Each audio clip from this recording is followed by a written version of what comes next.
A lot of you mentioned that you'd like to hear updates on stories that promise updates. And until now I haven't made a dedicated video with an update to a previous story, as most people who submit their stories never do send updates.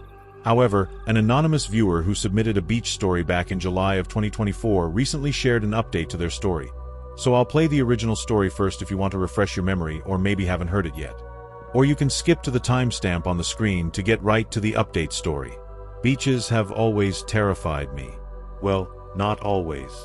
My fear is a direct result of what I'm about to tell you. As a kid, I used to love the shore.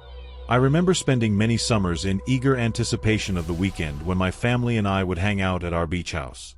Or if I was lucky, they'd let me spend it at my friend Charles's beach house, which was even more fun.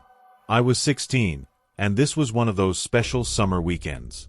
Me, Charles, and our third friend Riley were going to spend a few unsupervised days at Charles's beach house in LBI. Riley was a year older than Charles and me and had recently gotten his license, so we'd be driving down in his car.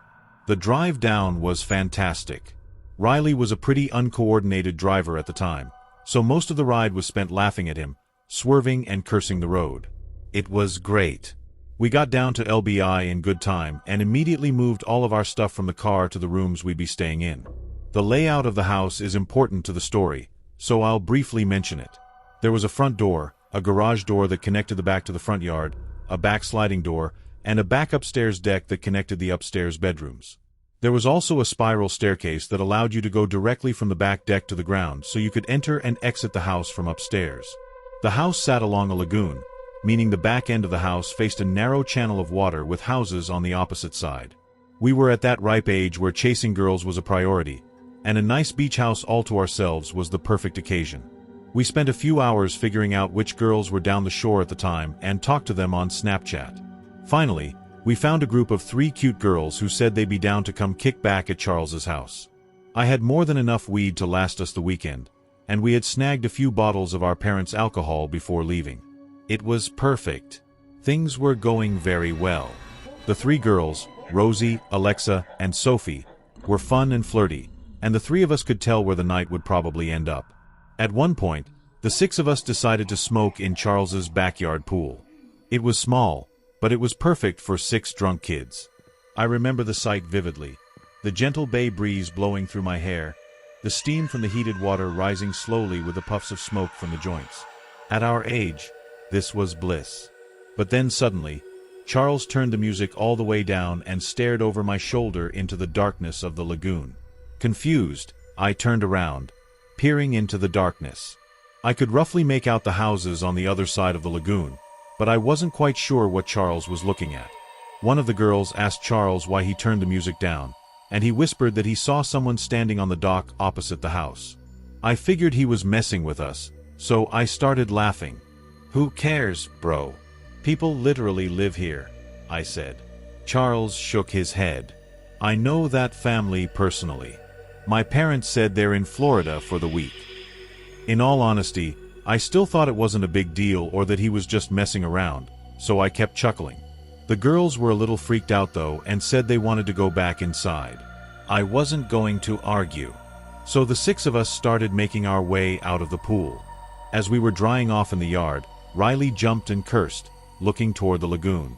The rest of us turned, and even though the light was dim, I could definitely see what looked like movement coming from the opposite dock.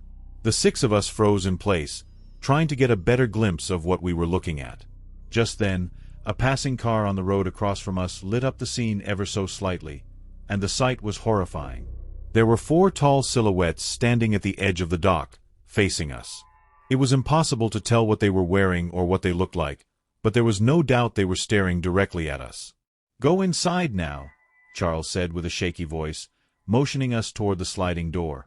As we rushed inside, I heard a distinct sound that remains the most terrifying noise I have ever heard.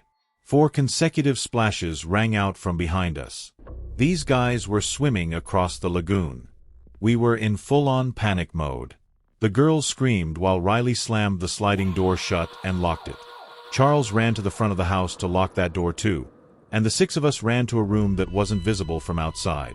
We waited in silence, horrified at what we might hear next. A few minutes passed. Nothing.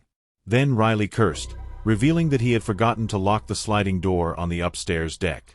Charles started to panic, knowing the house was about to be broken into. Just then, we heard soft, quiet footsteps above us. That was the last straw. None of us had any weapons. We were all intoxicated, so running was our only option. The six of us sprinted for the front door and bolted to the car, which Riley started up in a flash. The chaos was too much for him, and he destroyed Charles's mailbox on the way out of the driveway. Once we were far enough away, we called the police. The entire ordeal was a nightmare. When Charles went back after the police searched the house, the news was shattering. All the valuables on the top floor were missing. But that wasn't the worst part. Charles's family owned a medium-sized Boston whaler boat, which was also stolen, most likely used as the getaway vehicle. Charles's father kept a spare set of keys inside a small hatch below the steering wheel, which police concluded was how the culprits escaped so quickly. How they knew where the key was hidden is something I still wonder about. The police were never able to arrest the perpetrators, and likely never will. Charles, Riley, and I think whoever robbed the house might have been someone who knew Charles's family, and they knew where the key was. They also knew the house was supposed to be vacant that weekend as well. It's been a long time since this chilling event took place, but I haven't let one day pass without locking every door and window in my home. Do yourself a favor and lock your doors at night. Okay, so I never thought I'd be revisiting this again, but I actually do have an update that's relevant to the story I sent in a while back. This update isn't exactly my story per se, but I'm going to do my best to tell it, so bear with me. Before I get into it though, here's a quick recap of my original submission. When I was 16, I spent a weekend at my friend Charles's beach house in LBI with our other friend Riley. We were chilling in his pool with some girls we had invited over when we noticed people standing across the lagoon watching us. The next thing we knew, we realized they had jumped into the water and were swimming across, so we quickly rushed inside. Unfortunately, we didn't thoroughly lock up the house. Those people broke in. By the time it was all over, the house had been robbed completely. To top it all off, the perpetrators fled the scene in Charles's family's boat, which they had also stolen. As far as I knew, the authorities were never able to locate the boat or catch the thieves, and that's where things ended. Charles and I fell out of touch after going to separate colleges and moving to different cities, so it's not like I was there to actively receive constant updates about the situation. But I recently caught up with Charles at a high school reunion we both coincidentally attended, which brings me to the update. I wasn't even planning on going to the reunion, but my girlfriend convinced me it might be fun to see how everyone turned out. So I figured, why not? I was flying solo, which is never fun, but the moment I stepped into the venue, I was pleasantly surprised to see that Charles was already there talking to Riley and a few other guys from our friend group. It was a cool but surreal moment at the same time. Seeing people you haven't spoken to in years who look exactly the same but completely different. I walked over and joined the circle, and it was actually really nice catching up. As the night went on, people started breaking off into smaller groups. Charles pulled Riley and me aside and asked if we wanted to grab a drink at some random bar after things wrapped up. Riley couldn't for whatever reason. He had an early flight the next morning, but I was definitely game. So we ended up at a little dive bar, just reminiscing about old times over a few beers. Somehow, that night at his beach house came up in the conversation. As soon as it did, Charles slapped the table like he suddenly remembered something he hadn't thought about in years. I should mention that I wrote some of this down in my notes app so I could tell the story as accurately as possible, or at least as accurately as Charles told it to me, because what he said next was pretty wild.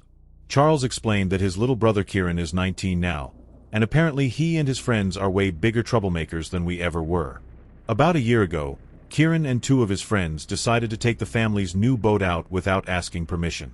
This was the replacement boat they got after the insurance payout from the stolen one. They took it out for what was supposed to be a late afternoon trip, bringing a bunch of beer with them, which was incredibly stupid, dangerous, and illegal since they were all underage. It gets worse.